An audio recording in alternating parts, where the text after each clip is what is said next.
Dad bods are fun. They do pretty good. My problem is I was eating way too much Taco Bell the last 6 months, and I've been putting on some fucking weight. Yeah. Got a gym membership, and so like I get on the freaking Stairmaster, and I'm sitting here killing myself on the Stairmaster. Then I find out cardio don't do shit for burning off fats, and I'm sitting here doing all the fucking rest and shit, you know, and find all the muscle groups that I broke about 10 years ago and forgot I broke. Yeah. Well, thank you for that. That's the best intro we've had so far. Oh, you started that, you son of a bitch. I started that. You did. I did it. We still haven't done our actual intro though. No, we need to. We need to get it. I mean, it's a great idea. We got to see if we can make it work. We can make it work. We just got to get Bjorn. We just got to get Bjorn and Sarah in there to pretend to be gun 2 and 3, and we'll be good. I like what you're drinking better, Jeremy. But coffee. Oh, yes, it's a good one. Coffee's not bad. This is a William McKenna 10-year. This is pretty tasty. Yeah. Okay, so I'm drinking this shit. But it's because I had it before they went white, and I just been sitting in my refrigerator for like 6 months. So. Oh wait, anti-white. What were they doing? It was something lame. I can't remember. So, anyways, I was under the impression we were coming on today to talk about this fucking video that comes out. And honestly, we should do like a reaction video to this. Yeah, we should. Because this fucking video, these reporters are going out and talking to the Taliban. Nothing new. They've been doing it for 20 fucking years now.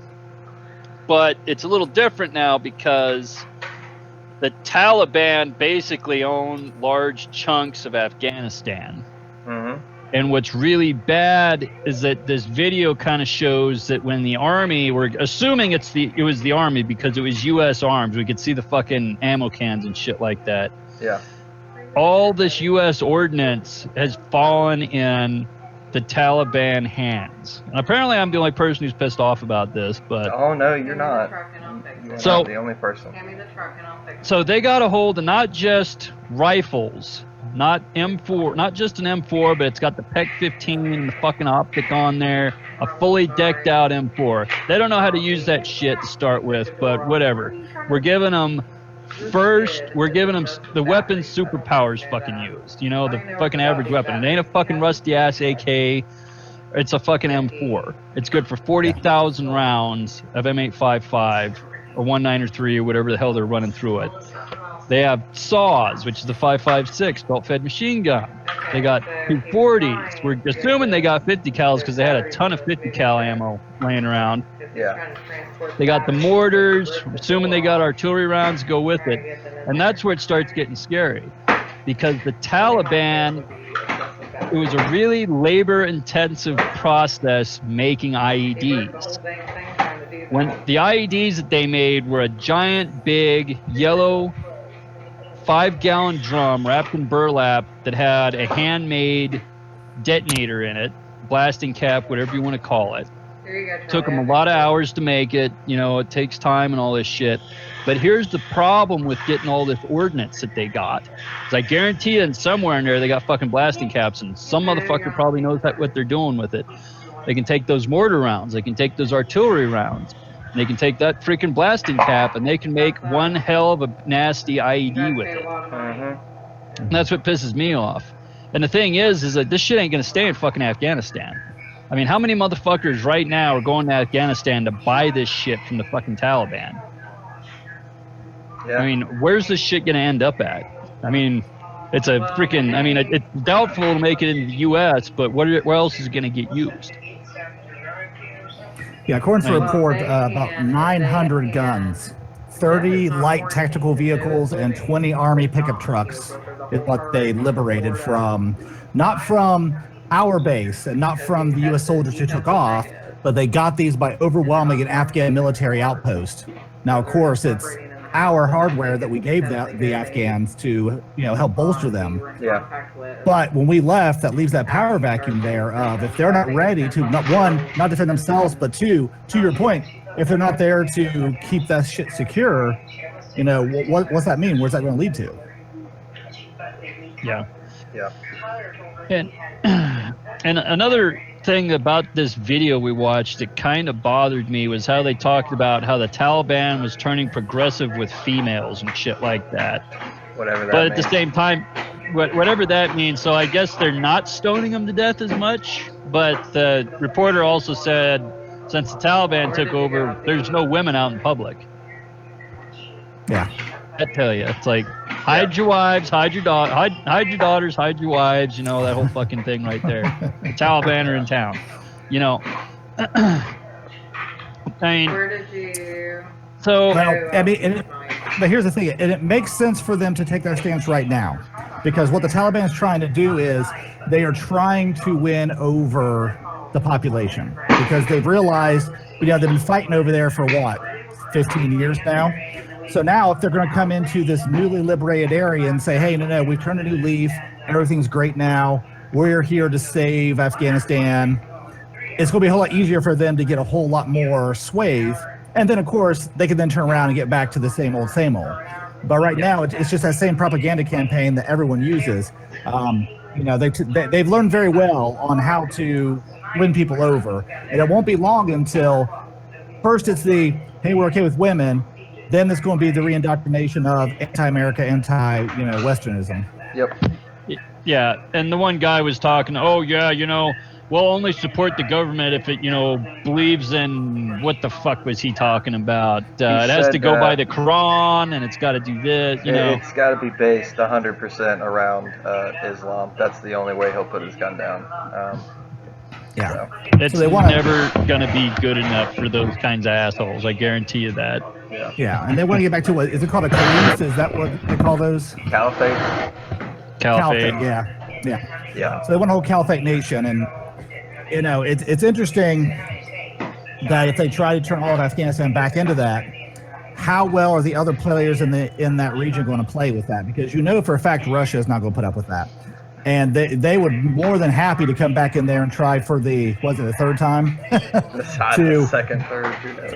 second, third, something like that, to roll in there and try to take over, because they definitely don't want a religious organization controlling, regardless of what religion it is. They don't want religious organization controlling that area. They want it to be in turmoil or a military power, because that's what they can influence. They cannot influence religion. Yeah. No, you can't.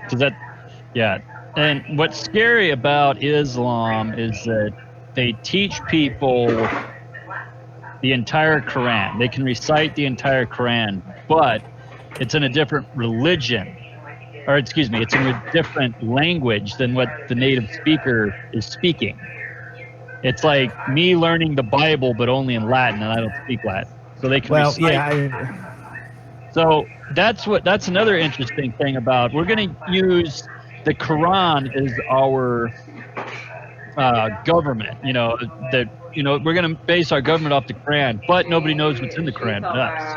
Yeah. That goes back to, we did the same thing. The Catholics did the same thing, it was until like 500 years ago before people were actually allowed, until normal people were actually allowed to read the fucking Bible. Yeah. I mean, again, that just harkens back to the idea that religion is there to control the masses, not to bring faith or bring any kind of enlightenment to the world. It's to control the masses. And unfortunately, we're also talking about an area where even if a lot of those people did read that language, it's a highly illiterate area. So it doesn't help the fact that it'd be in their language. So they have to rely on the local religious leader to say, hey, what do we want here? Mm-hmm. Yeah. You got it. The imams can't eat a lot of places. You can't kill a fucking imam because everybody will get pissed. At least that's what I think they call them, assholes. I know imam's like somewhere up in there. Yeah. Imam? Yeah, he should be the local regional leader, so kind of the equivalent of like a cardinal in the Catholics. Yeah. Yeah. I mean, I honestly, so I'm kind of pissed, but at the same time, it kind of after me and Mike were talking about this yesterday for a while. The thing that kind of popped back up in my mind after we got done talking was just how much of a shitty place that was. I guess it's not bad when you're in the cities, but it's basically child rape central. when you leave the fucking fob. Well, excuse me, I guess technically it wasn't a fob because we had A&A looking at us in the fob too. But it's just, I don't know. We'll get fucking demonetized for sure if I keep talking about this shit. You gotta watch where you're going with that, man. Yeah, I mean, and people were getting in. There were U.S. soldiers, Marines, sailors, airmen that were getting in lots of trouble in Afghanistan because they were trying to stop the shit that was going on with the locals, whether it be A&A, ANCOP, whatever it was. Yeah, I remember them talking about that before we left when they did like that pre-deployment training where they had those guys come in and kind of talk to us about the culture and the history and stuff. And they literally told us, if you see this, you can't do anything. That's that's the way they live. That's their culture. And if you do that, they're gonna take it as an attack or an assault on them. You're not gonna make friends, basically. Yeah, you're not going to make friends. You're going to make things worse. I mean, that was, I mean, there was a situation where we went and guarded a shura. And for those who who don't know what that is, a shura is basically like a town hall meeting. And we went out, I think we sent a platoon out there. It was a full squad, it wasn't a platoon. Sent a full squad out there to guard the shura. And we're sitting there for probably 5 hours. We're only supposed to be sitting there for 2. You know how these things go. And hundreds of people showed up. Way more people showed up than we thought would. And when all these people were showing up, this dude walked this woman up next to some Heskos that's sitting there, and he squatted her down next to the Heskos, and she sat there for about 5 hours. And you know, they're walking women. You can't see an inch of skin on them, but you know they're females because they're a giant walking trash bag, basically. And this woman was sitting there in a squat like this for fucking, I don't know. It had to have been 5 hours, 4 or 5 hours. She's been sitting there forever. And like, I was getting hot. You know, I'm sitting there with a flat Kevlar, all this shit on. It's hotter as fuck, and she's in like this black trash bag thing, so I'm sure that's not hot at all. And I was gonna walk up and give her some water, and the sergeant was like, "What the fuck are you doing?" I was like, well, "I'm gonna give her some fucking water, you know, she might die." He's like, "No, you don't fucking go near him. You don't even fucking look at him." I was like, "Oh yeah, I kind of forgot about that, you know." I hadn't actually seen. My human decency started to take over. Yeah. I'm sorry. Yeah, I know, right? I mean, and you know, they did cover that, but this is like 2 or 3 months into deployment, and I hadn't seen any females, so it'd been kind of, you know, out of your mind. So like, here, have some water, you know, so you don't fucking die. Well, I was told if I would have done that, this is what would have happened. She wouldn't have taken the water. She would have told her fucking master, owner, dad, whatever that was, all the above in the same, both in the same thing, that I tried to touch her. He would have told the next guy that I tried to touch her. That guy would have told the next guy that I tried to rape her. The next guy would have said I did rape her. Then the next guy after that would have said I killed her and raped her and burned the Quran while I was doing it. And then what would have occurred out of that is we would have had locals really pissed, and we would have had a lot more problems, and the potential for more Marines getting fucked up would have happened just from me doing that. So yeah, it was one of those, my human decency could have got people killed. But that's just kind of the situation you're dealing with in Afghanistan. And it would have been really bad because they had the entire fucking region right there in one spot. So yeah, it's just one of those, I don't know. It's one of those, like, I was bitching about this shit with Haney yesterday, and then afterwards I thought about it, I was, God, why do I fucking care about them people? You know, what but it's I don't know if you remember this, but were you old enough to remember seeing the Soviets pull out in the 80s? Yeah. No. Yeah. Okay.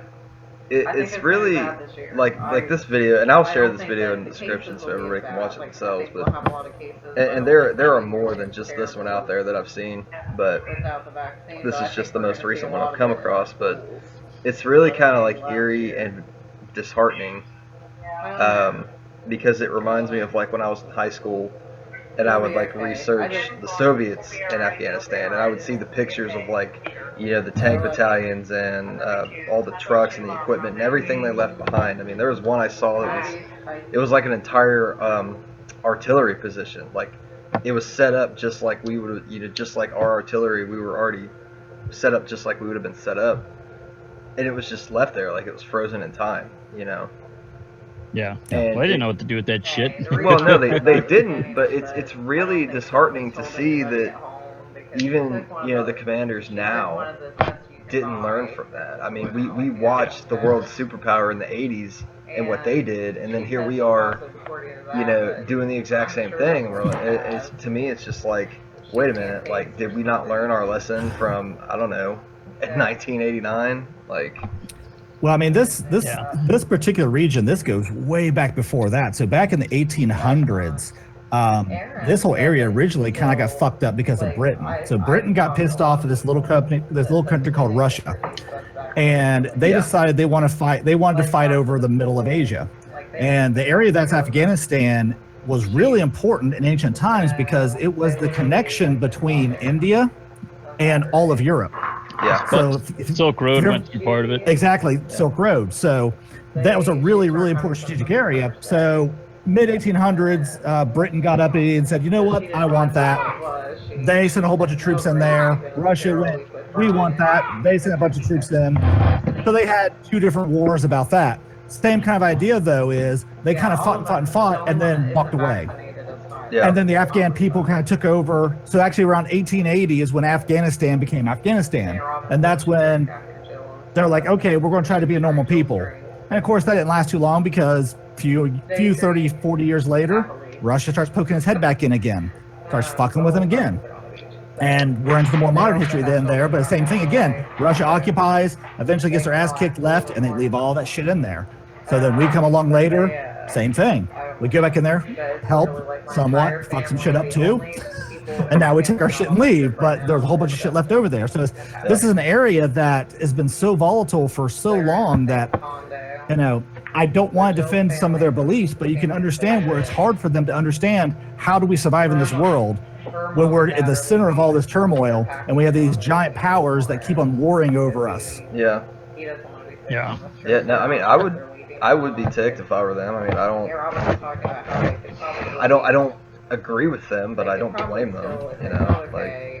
Well, and Afghanistan is kind of a non-cultural melting pot, if you think about it.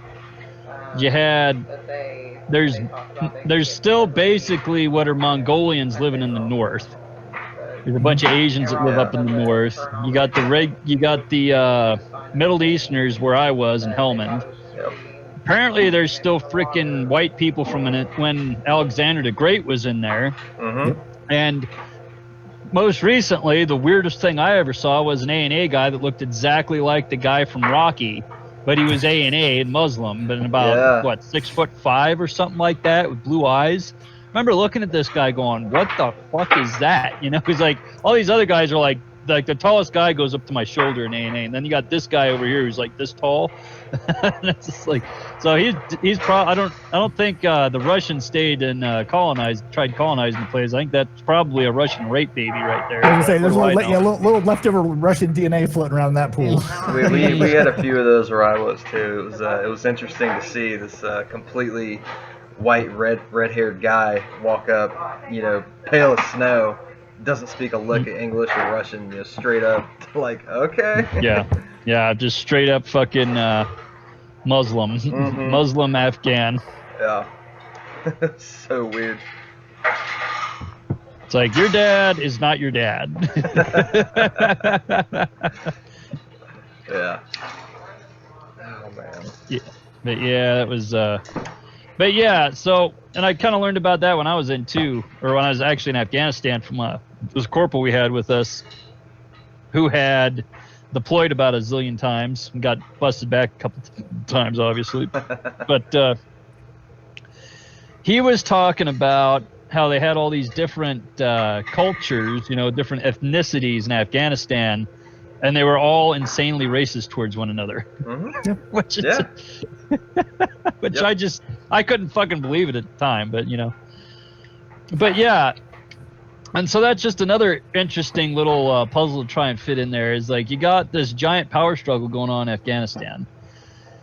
You got the Taliban versus the central government, and then on top of that you got racism. Sounds like a recipe for greatness. I know they need Jesus. I don't know where I was going with that, by the way. I hope I didn't break anybody's sales there. So it's interesting. So a couple of years ago, we went to southern Spain, and this kind of speaks to where you're getting to with this idea. There's this melting pot, and in many ways, all that area, like the whole Mediterranean area up into the Middle East, I wouldn't even call it a melting pot. It was just the conquerors, and just different forms of conquerors coming in and taking over. Mm-hmm. So in southern Spain there, we were walking around these gorgeous, what were now churches, that at one time were Jewish synagogues, that at one time were Muslim mosques. And it's all because of just that ebb and flow of an empire comes up, takes over the whole region, it eventually collapses, next empire comes up, takes over, it collapses. And the locals are just like, well, we're Jewish now. Well, we're Catholic now. Well, we're Muslim now. Now we're Jewish again. It's like, I'm just trying to go to work, Well, I mean, that's one thing that I can say that I don't think that we did, which is, we might have tried to push a form of government on them, but I didn't see any religion pushed upon them, at least not in my experiences. Well, that was the Taliban, not us.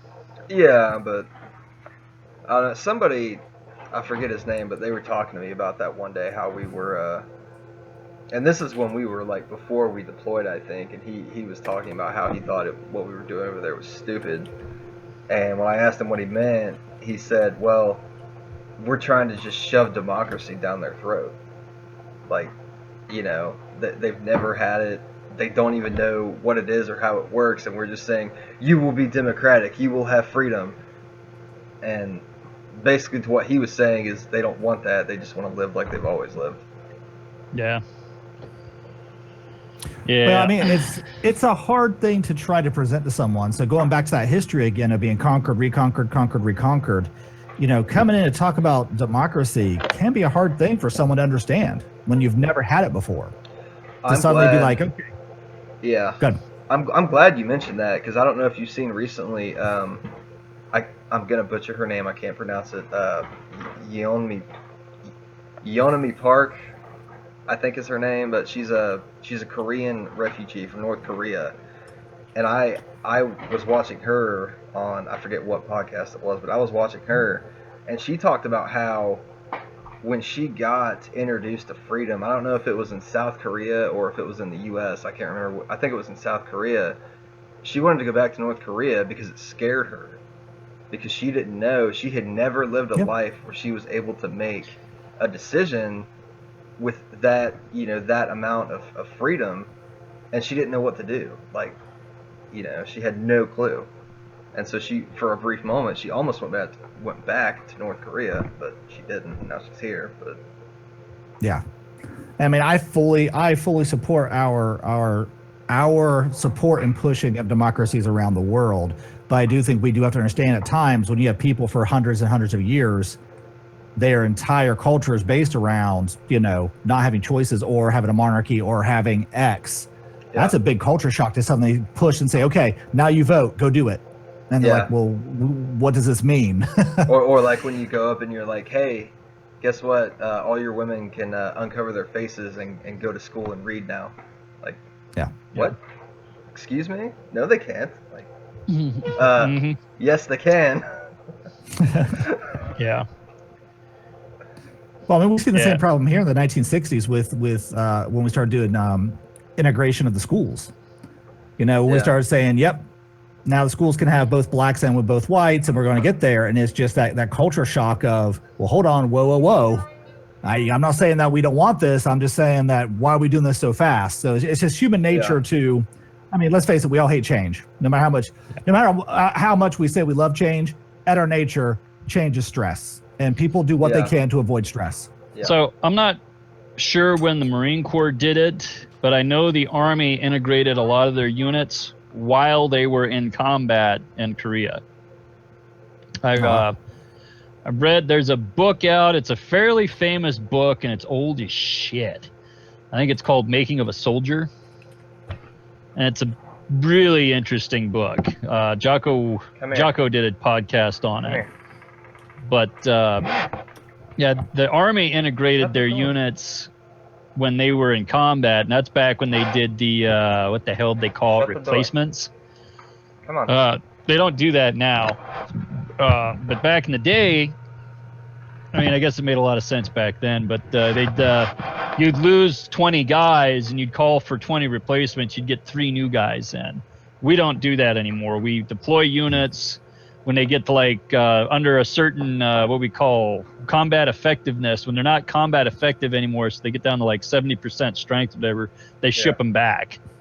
We don't have these freaking massive, wars like we used to. We fight a little smarter now, I guess, or we just haven't had the issues we did in the past.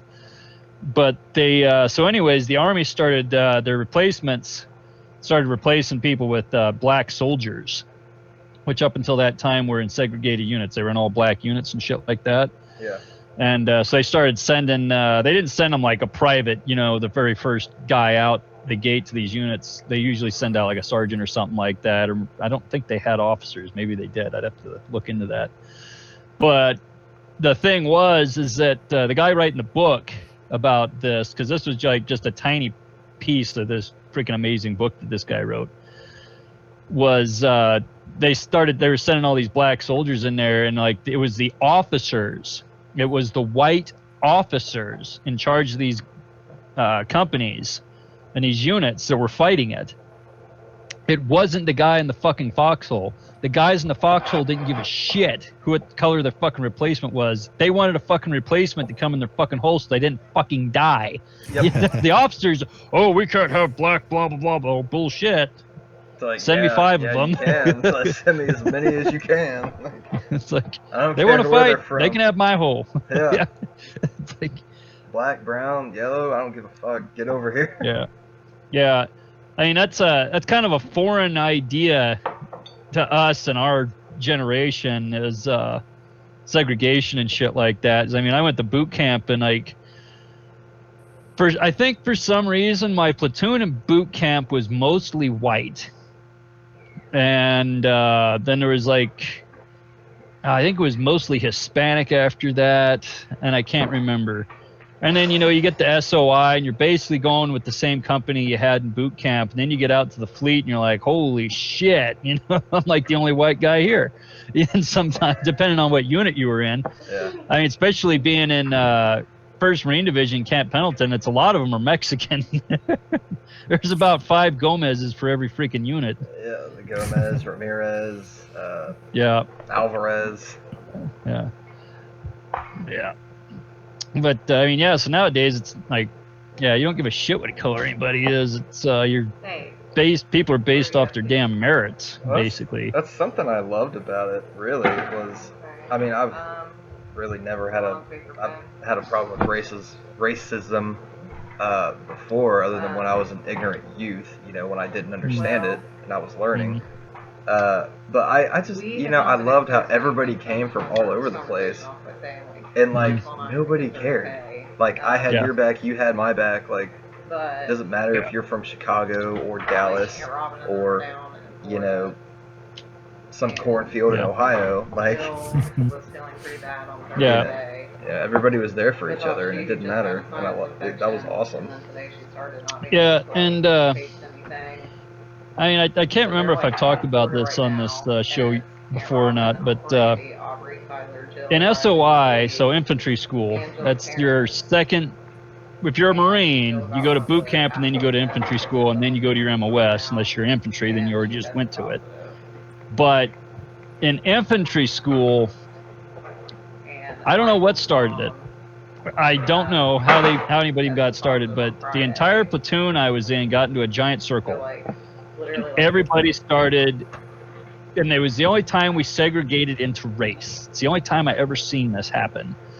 Had all the white guys, blacks, Hispanics, Asians. We're all in like this little like 4 cluster around the center of the squad bay, and they were all giving back and forth the most racist jokes you could fucking imagine, like you've ever heard in your life.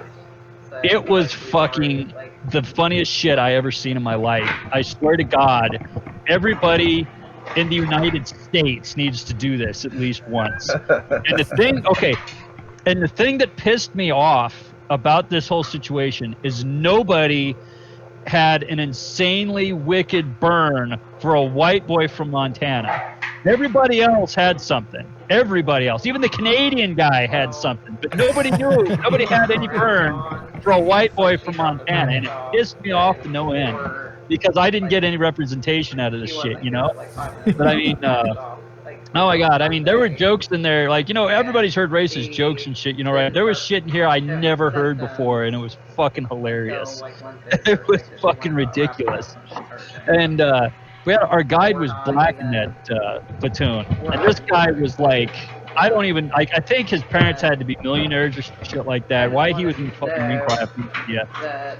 So a little bit of background story on this guy.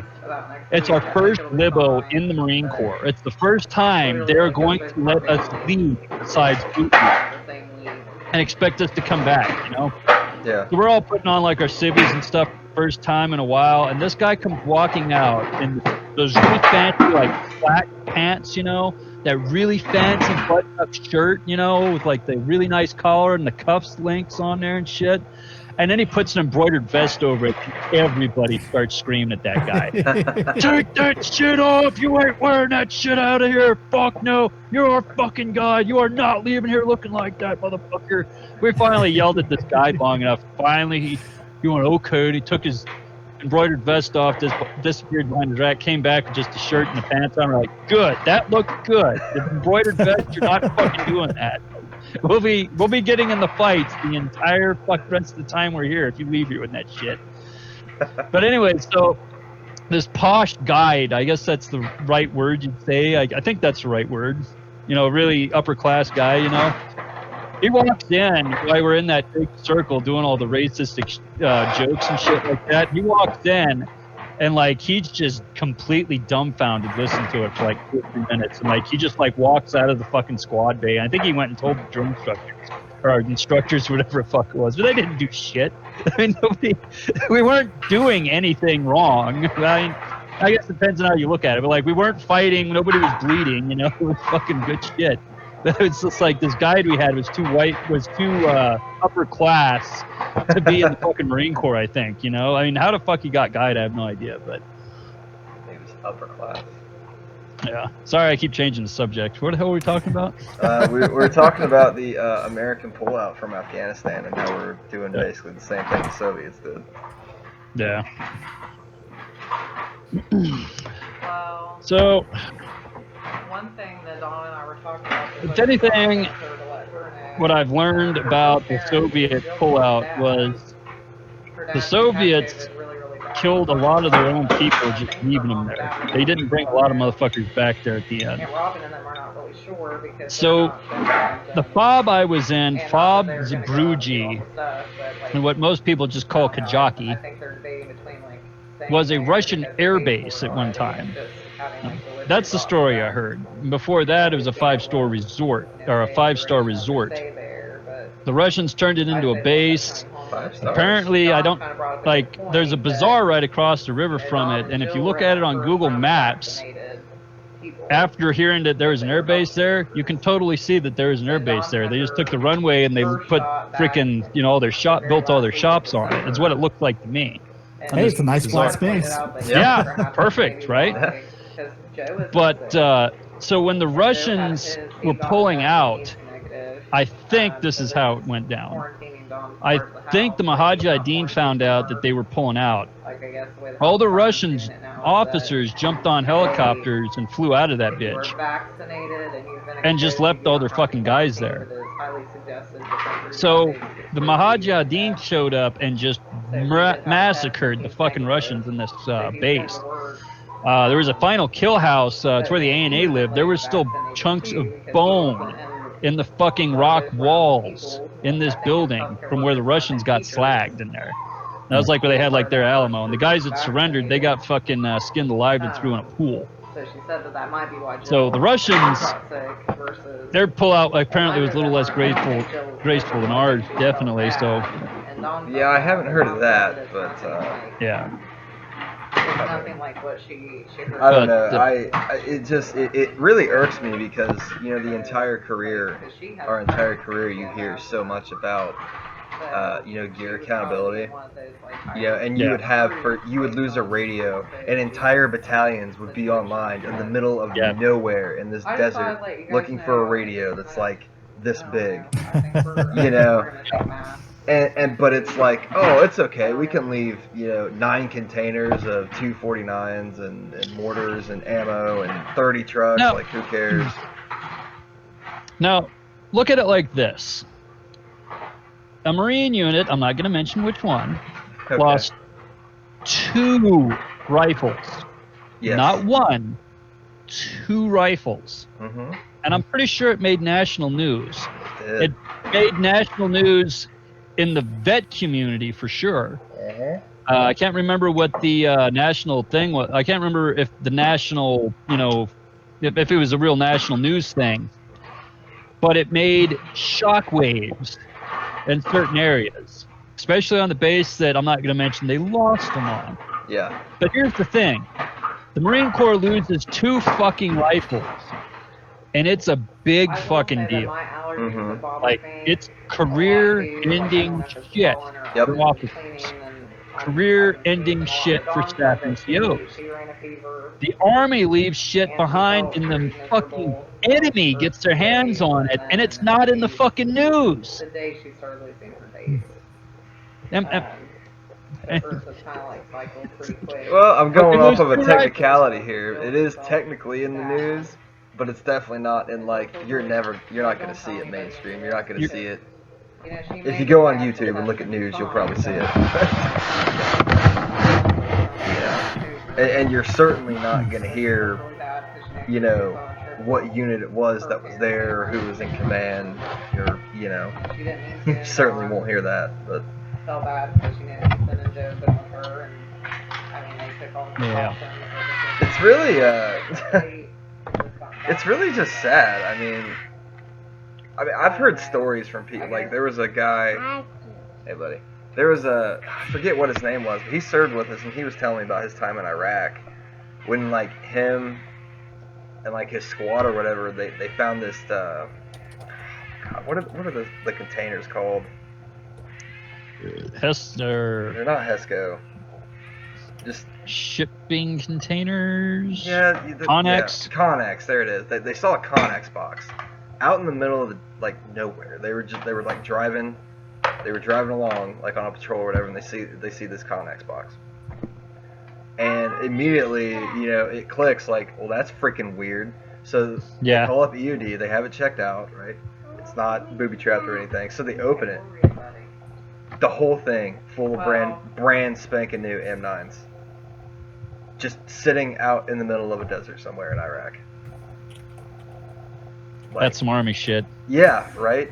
And, I'm not going to say what happened to it. They didn't get any of them, but they ended up looking up who the unit was, and yeah. But still, I mean, it's just, I could understand maybe that. You know, like, maybe you forget, like, one Connex box, but, like, you can, and again, I'll leave the video in the description. Leaving that much stuff behind, I mean, Jesus. Somebody needs to go to jail. Well, I think, again, the differentiation here is, at least from what I've seen, and I've not had a chance to watch the specific video, and I will. Yeah. But at least everything that I've seen, again, this wasn't the Army left it behind. This was given to the Afghan Defense Force that got overwhelmed. So I think there's two stories there. One, there's definitely the we just left shit laying around and took off. Yeah. And there's the other story of we're arming troops who are not ready to defend the army. Now, here's 2 things then that we need to study and make sure that we do both right. Yeah, no, that's a fair point. This isn't the only. there's a specific one that we're talking about for this particular video that I'm gonna link, but there is more out there if you look them up. I mean, you can look up the story of the airbase that we just left overnight. I don't know if you saw that one, but like literally, like all the U.S. personnel just got up in the middle of the night and left. The Afghan commander had no idea, no warning, and like basically all the Afghans woke up, and like we took the helicopters and all that stuff, but then they, you know, they went over to where we were supposed to be. It was like, oh hey, nobody's here, and they started rummaging through stuff, and sure enough, there it was too, just at that base. Yeah. So, yeah, that's a fair point that most of it probably isn't us leaving it, but we're still doing it, and it's still, I don't know. I'm trying to get at. That stuff shouldn't be over there. That's my point. Yeah, Bagram Air Base is the one you're talking about. Yeah. Not Bagram. No, I it's actually Bagram. know a guy. Are you sure? Because Yeah. I know a guy who is there. Right now. Stop. He was there blowing up all the ammo. Okay, Before they left. Because I know a guy who was also there and says, and is Oh. extremely, and he says that it's gone, like they left, that they did leave it. Yeah. Okay. Yeah. So maybe, I don't know. I'll get a hold of my buddy because he said he had to blow up like $20 million or 200,000 9mm rounds. Well, I mean, that's good that they're doing that. And I'm sure that it's probably just, you know, like I mentioned earlier, they're just not getting all of it, you know. I'm sure they're getting rid of what they can. Yeah. Yeah, according to this, you know, we pulled out and we left 3.5 million items that are all itemized. Now, that can be everything from each individual MRE to, it even says here, like doorknobs. If they're military property, they have a serial number. Yeah. Yep. Yeah. And a lot code. And when was it made? Yeah. But like you said, though, I mean, with that big of an air base and that much stuff, there is bound to be something that's going to be left behind. Yeah. Totally understand that. Well, the British did a documentary on them pulling out of it, and they were cutting every single piece of wire in that place that could be used to run an electrical circuit, you know, for like an ID or something.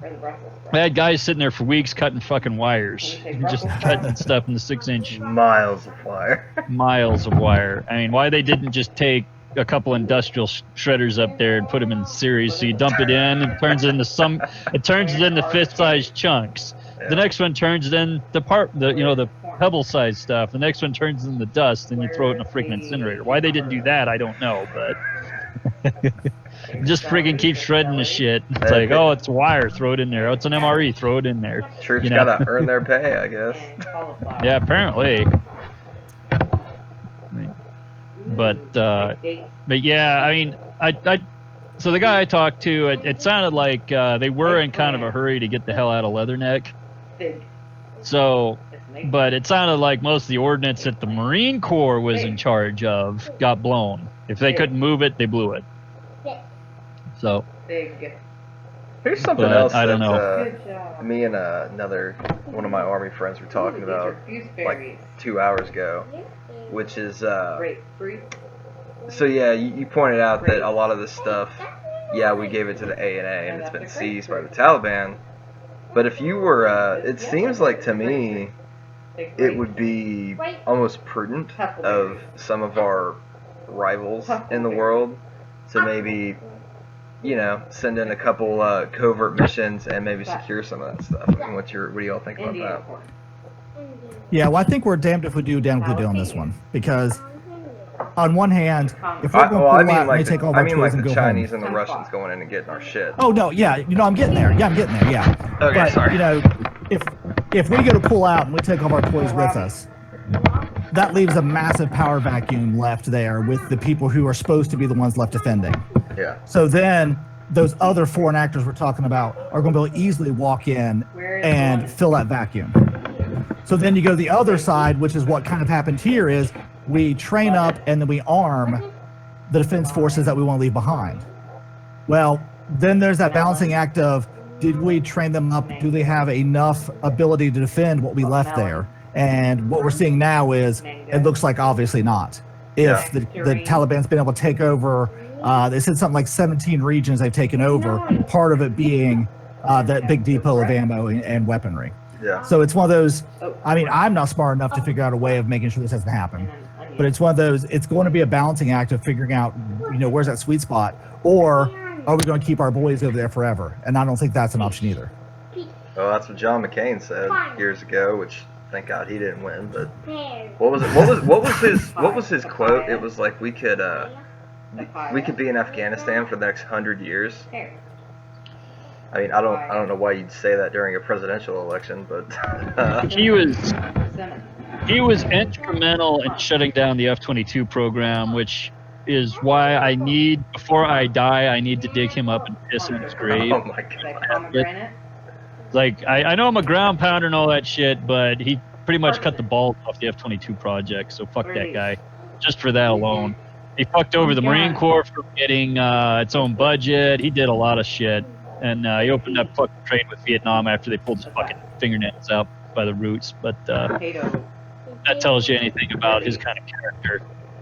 But yeah, so here's the thing about fighting a war in Afghanistan is I don't think we did it right, and I think we knew we weren't doing it right. If we wanted to take Afghanistan, we should have expanded our special forces and fought them with special forces. Have artillery there, obviously, have a few grunts here and there, but don't try and fight, don't move an entire conventional army and fight an emergency. It never works. The what the hell was it? What the hell is that country right next to fucking Vietnam, or at least in that region? Cambodia? I don't think it was Cambodia. Britain had a big war just before Vietnam, and they fought it all in special forces. Laos. Yeah. They fought it all with special forces, and they won. Imagine that. But, we went in the Vietnam conventional. We went in Afghanistan conventional. You can't fight them assholes conventionally. And yeah, I guess Vietnam, they did have tanks and shit like that, and large battalions and shit like that. So I guess having conventional there would have made a little more sense. But it didn't seem like they wanted to fight with special forces.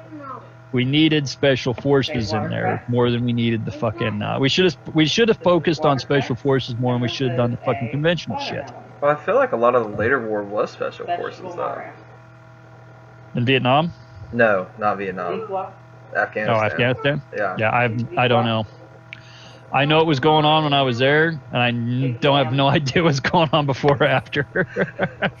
I didn't give a shit before. I didn't give a shit after. I mean, I tried to keep up. I tried to keep up with it, so I know what I was walking into. But I mean, honestly, it was really. Go ahead. I mean, in many ways, I personally, and again, I'm non-military, so I'm the odd guy out here, but I do really wonder if that would have been a better war fought more economically. I mean, absolutely just poured cash in to raise the economy, raise the average people, because it's hard for insurgency to stand up and be like, hey, this is all wrong, when your everyday person's living a good life.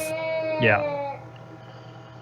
But I honestly think, because I mean, we as a country are really insanely big, and we can project a shitload of power if we wanted to. So if and technically all of our special forces are kind of already got missions going on, from what I'm told all the time. They have like regions they work in different parts of the world and shit like that. But you'd think between all the different services and the special forces that we have in our country, plus you get the British SAS, then you get GROM, and you get all these other special forces going in there. They got a centralized command and all that shit. You start fighting insurgents with fucking special forces, you're probably going to start fucking them up. Because we got to be careful what I talk about here, but the Marine Raiders, which at the time I think were MARSOC, were really fucking up the Taliban in a couple places in Afghanistan when I was there. And it was because they didn't operate off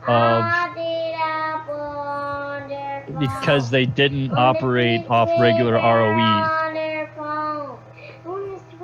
Hey, You gotta get a soundproof playroom, bro. hey, you want to read the Hungry Cat Well, now? they were supposed to be up there. No. Ah. Yeah. They came back down here as soon as I got everything up and running. So Hey, Yeah. there's an apple. Yeah. You gotta yell at him more. You gotta be like Sarah and just scream at him. Yeah. A little. yeah. Yeah. Going back to the F-22 for a second, was McCain also against the A-10? One Sunday morning, the warm. I don't know. That would have been before my time. Okay. Well, this was recent. This was like just, 10, 15 years ago. One of the big senators was like, the A-10 costs too much. We need to shut it down. We need new fancy planes. And then, all the grunts on the ground said, no, we want to keep the A-10 up in the air. Yes. And it became a big thing for a long time. And at least for Central Ohio here, the A-10 was a big deal because it was being serviced out of Wright Pat Air Force Base and Rickenbacker Air Force Base. So all right here was being serviced from. So we loved them. On top of the fact, again, the grunts loved the sound of the birds coming over the hill. Still hungry.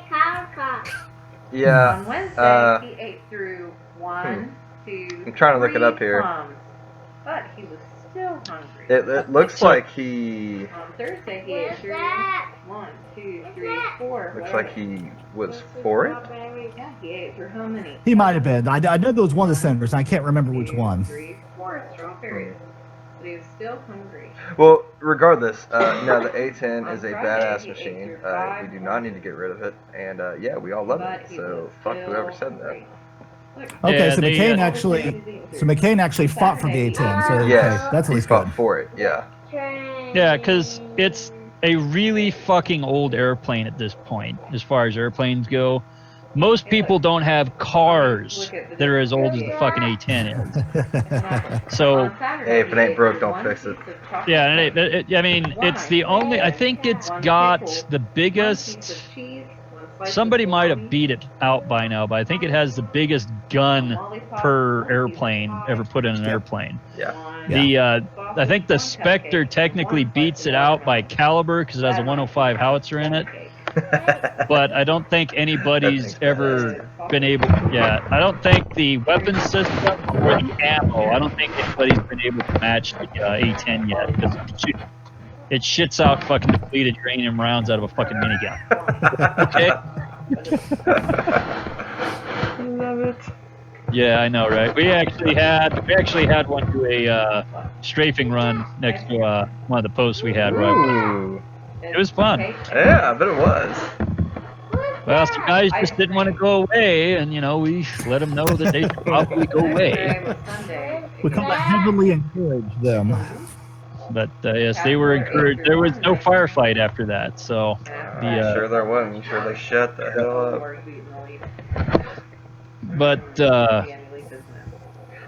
But yeah, they were trying to say the F-35 could replace the A-10, and I was just like, no. It's like, I don't know much about jets, but no. Yeah. He was a big So I have a question. Actually, for you, my guest. So I don't remember if it was a video that I'm gonna post or the one that's I'm gonna link here that we watched, or if it was another one. But I did see one where they were talking to like a civilian, an Afghan civilian, and basically his whole take on all of this was that he's not a fan of the current president. And so I'm curious of he's basically blaming all of this on him and his administration, so I'm curious as to what your take is on it, because I know that, like, even especially in my family, there's a lot of a certain young relative I have who's happy about it, and even gleefully told me about it, that he was pulling everybody out thinking I'd be happy about it. But I got mixed feelings on it, but I'm curious as to what your opinion on his leadership, quote unquote, is with this matter. My 2 cents on this thing is, and I need to read up a little bit more to make sure I'm not speaking on my ass here, but I mean, the pullout was already there. All his administration did was set the final we're out by X. Right. I did not see them making any grand plans one way or the other besides just the, hey, here's the final date, let's do it. So Yeah. I don't think he's doing a great job or a poor job either way, because at that point it's more just he's the dude who presented the eviction notice. Okay. Yeah. I'll try and get that to you later so you can actually see it. But yeah, I mean, it was essentially this guy was just going on and on about how, they would be fine if he wouldn't have pulled out when he did, or if he wouldn't have pulled out the way that he did. But I'll get it to you so you can actually look at it, and we can review that later if you want. But I don't know, it just seemed interesting to me because the way that I saw it was kind of like what you just said, that I seem to remember, maybe I'm remembering wrong, but, I thought I remember Trump saying, hey, guys, we're done. Let's get the hell out of there. He just didn't put a date on it. Yeah. Yeah, I mean, that was one of his big things. I mean, Trump really ran on the let's pull all the boys home. Yeah. And I honestly, I like that. But I liked that I know I'm getting older and I don't fucking want to have wars. So I kind of like that. Younger, oh, fuck yeah, let's fight everybody. Yeah. Stupid shit. Yeah. But yeah, I liked that he was doing that. I don't know. I think I don't know. I don't know if it helped. I don't know if there was a good. I don't know if there was a good way of getting out of this shit anyway. No, there wasn't. Yeah, when I'm done recording. And let's be clear, no matter what president was in office right now, as soon as they pull out, there's always going to be flack of this guy did it wrong, because always the asshole left holding the bag in the end. Yeah. Yeah. I mean, I don't know what the. It's okay. It's not a big deal. I don't know what the problem was, because when I was there, our ROEs were shit. And we couldn't do certain things. We couldn't fight certain ways. Couldn't drop bombs for certain reasons and like that. And it wasn't a fucking war. And people were getting hurt on our side. And you'd think if people were getting hurt on your side, you would fight a little differently. But apparently Congress and the other people out there didn't seem to think the same way we did. But eventually our ROEs did get fixed to a point where we were a little bit better at doing our jobs. And all it took was basically one verbal word from a certain general that I think just about everybody's heard of by now. And our ROEs got changed.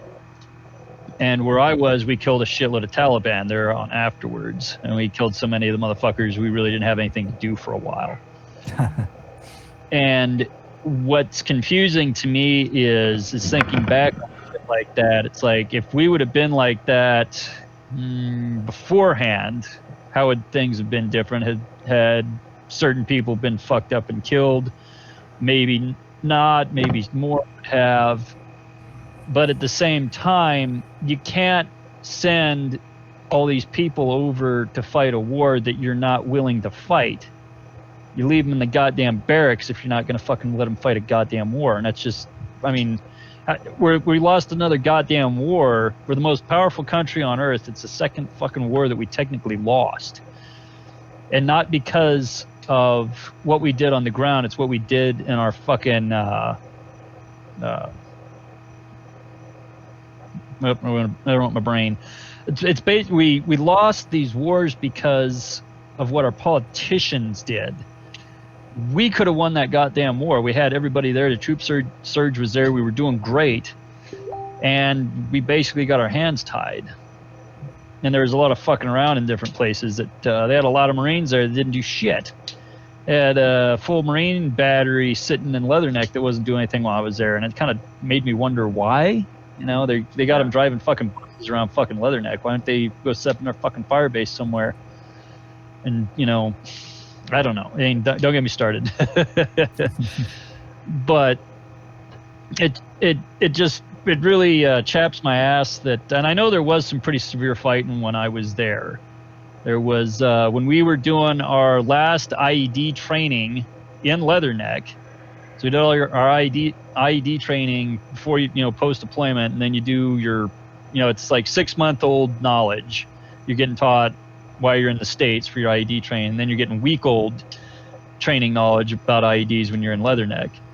There was a there's a group of Marines there that were going through the same course we were, that were taking over for another unit that had been shot combat ineffective, meaning they'd gotten like the 70%, you know, they had 70% they had enough casualty, they had 20% casualties, whatever it was, so they technically weren't combat effective, so they're sending that unit home and bringing a new one in to take over the mission. So I know that there was fighting going on there, and the unit that was there before us did a shitload of fighting in the FOB where I was, but it just didn't make any sense to me why they had different units just sitting out there just not doing shit. It's like, go send, I mean, I'm not a general, I guess, but it seemed like there was a lot more we could have been doing, being a fucking insurgency and all. But I don't know. Forgot where I was going with that. Yeah. Yeah. I understand what you mean. I mean, it's, and this kind of gets back to where I mentioned earlier, where raw force can defeat an enemy, but does that win a war? And I think that's one thing that the United States has struggled with, even all the way back to Vietnam, was we can send boys in, we can bomb the hell out of a jungle, and we can defeat an enemy. But does that win us the objective in the end? And again, I'm no general, but I think a lot of that was what we was trying to figure out in Afghanistan was, you know, where's that balance between building a nation? Because that's what we're trying to do. At the same time, you boys were trying to defend a nation, we're also trying to build a nation. And I don't think we have perfected that ability to do both things at the same time. Yeah. No, definitely not. Yeah. I think if we were to invade and rebuild a European country, we'd be pretty goddamn successful at it. We'd probably be there for 20 years, not in a combat stance, but we'd be there for about 20 years making sure they got set up, and it would be fine. But I think Afghanistan, I don't know, if we could have defeated the Taliban in the initial 6 months and then just had a token force there for like the next 20 years and, you know, until they got, you know, a full generation of people trained up in fucking, you know, grade school level math basically, and it would have probably been okay. But the problem was we're trying to nation build in the middle of a war. Yeah. With people that like to bomb. They'll kill 50 fucking civilians if they know it'll kill one Marine. Yeah. They had that happen the next RO over from us. There was they actually made national news. There was a suicide bomber, a VBIED or vehicle-borne IED attack on a bazaar not too far from where we were. And the thing was so goddamn loud that when it went off, I thought an IED went off right next to the fob. Because that's how fucking loud this thing was. And it was like, I don't know how many miles away from us. Killed a bunch of civilians, killed a bunch of Marines, wounded a bunch more. And I mean, that's just the thing. Can you really build a nation while you have that shit going on? No. And also a nation, like we talked about just a minute ago, a nation that's been rebuilt since 1880 over and over and over and over again. Because like you said a second ago, Daniel, you talked about, we could go into a European country and this would be successful. Well, most of those European countries have at least some stability, you know, so there's something there. But, their cultural norms and ours are pretty close. Yeah. You know. So, and well, even going back to the conversation of what does freedom mean and democracy mean? You know, it's to go into a country that's never had those concepts, to fight a war and try to sell that message at the same time. That's a big task to do. Yeah. And anyways, while we're on this topic, has anybody been keeping up with Iraq? What's going on there? I have not. The last I heard from there was years ago, back when the Iraqi army finally defeated ISIS or ISIL, whatever it was called, or at least in that area. I think it's still a thing, but it's not as big as it was anywhere close. Yeah. Yeah. I know I've got some army friends who were there 2017 or 18 time frame maybe, but that would be the last that I've heard of it, and they said that they basically went over there and set, didn't do anything. Yeah, I think we have peacekeeping force there, about 3,000 or so troops still left in there, but I don't think there's any active fighting still going on.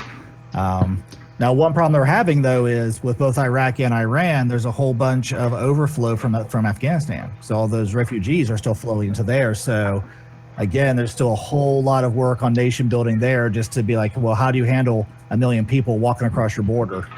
Yeah. Yeah, you don't. Yeah, no. You try and turn them back as much as you can. Yeah. Try.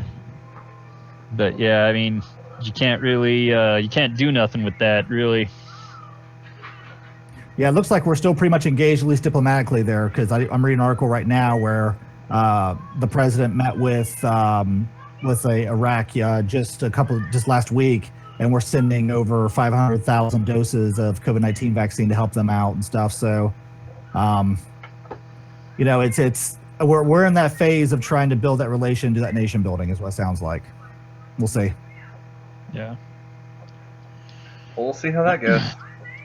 Well, what's Again- interesting? Go ahead. Good. Again, another country that's been nation built since the 20s 4 or 5 times. Yeah. Yeah.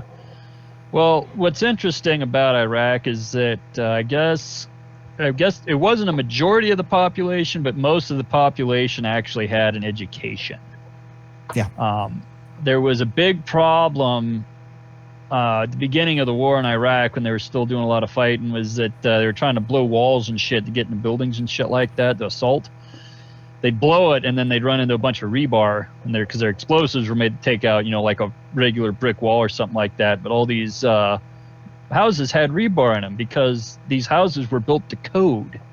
This wasn't Afghanistan, where it's just some dickhead sitting there making fucking mud bricks out of fucking clay and donkey shit and some straw, and building a house out of it. They were actually going through actual houses that had been built to code because they had rebar and shit in them. Yeah. So it was a developed nation. So I can totally believe that we've actually made some good gains with Iraq, but yeah, Afghanistan is just another freaking.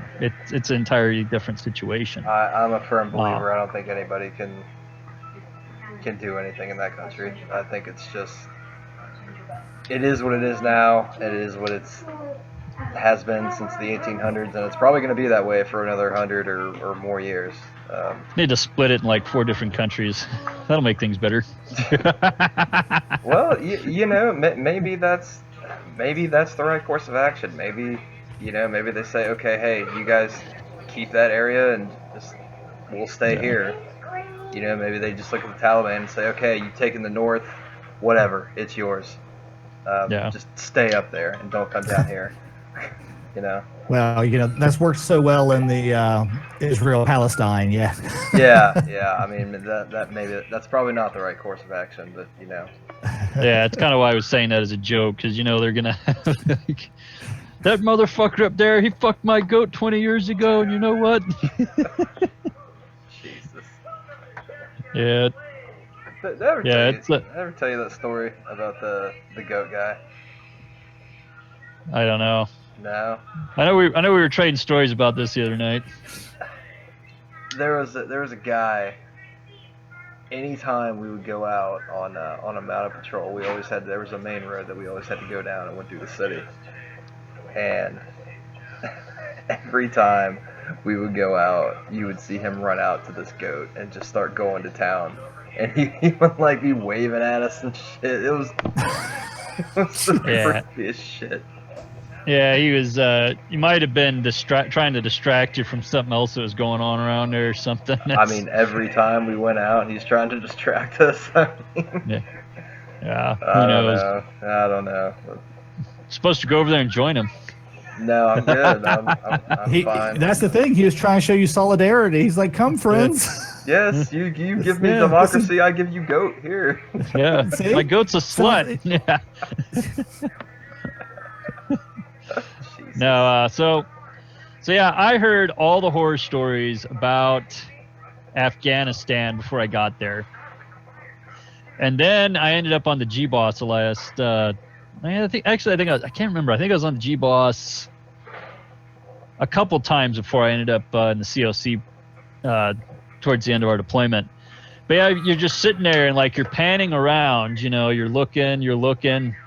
you pan past some guy fucking a donkey, and like you stop, and then you just kind of go back like, what the fuck?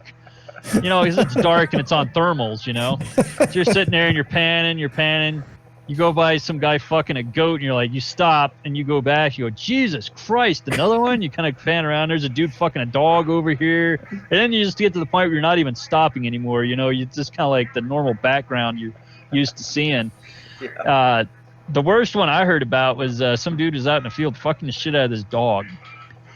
He gets done fucking the shit out of the dog, turns around, grabs his ankle, the dog starts fucking him.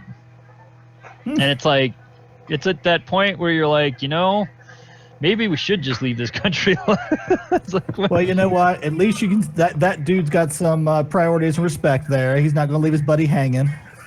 Yeah, I heard about that. I had an Army guy in Iraq tell me he watched a young boy go out and rape a ram, like a male sheep, and then turn around and let it reverse fuck him, the way he had it like held up against a wall.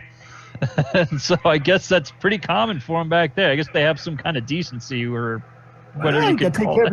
You got to take care of your buddies. I guess it'd be rude not to do that. Maybe, I don't know, but it's just something you'd never think about unless you've been in the fucking Middle East. But Guess not. you know,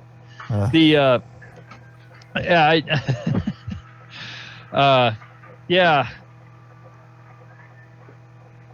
And with that, I'm gonna call it here. And if you guys would like to reconvene at another time, I would love to have you back on. Thank you for joining us tonight. I tried not to name thanks for drop being you. on here. I hope I didn't name drop you. Yeah, You did not. You called me cuz, which is Okay. good. All right. We definitely need some people around here that are a little more I don't know, not Marines, and a little more well-informed on some other shit, and have a little more broad opinions than the rest of us. It's okay. We I'm all pretty got used too to being many of the same. I'm used to being the token Go liberal, ahead. so it's okay. All right. You're better than most of the liberals I know. Trust me. We got some of the wild ones up here. Well, I'll take that as a compliment. But yeah, thanks for having me on, guys, and I'll definitely pop back again. All right. All right. Thanks for joining All right. us. Yep. Take it You easy. guys have a good evening. You too. You too. Later, guys.